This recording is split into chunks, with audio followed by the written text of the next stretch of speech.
जवानी ला बिगाड़ दे तो कैसे करबे? कैसे करूँ बताओ? बता।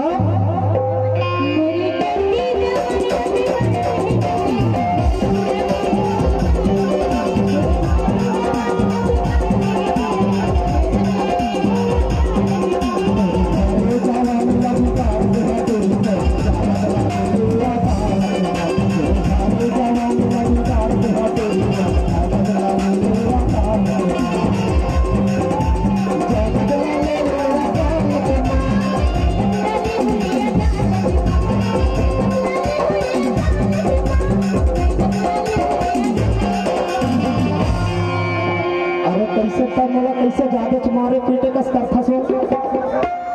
कैसे करबे बता दो। कैसे करबे?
ये बता क्या ये काला बिगाड़े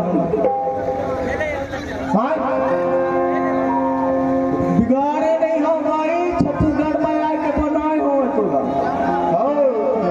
याद में धोखा। अब एक बार बता क्या बात? मैं कौन हूँ? कौन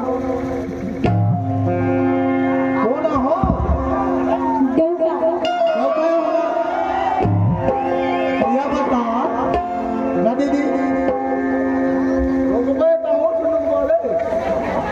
या बता दौकलिया मंदिर मारे जाते दौकल नहीं मारे जाए भाई।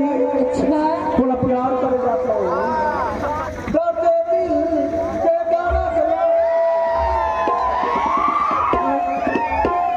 नहीं समझ गए न समझ गए ये तेरा मोला इस तरह मत मारा करो, पत्थर पे मारते हो पहाड़ मार दो। हम तो तोरे प्यार में ऐसे पागल है, माँ कसम एक आंख मार दो।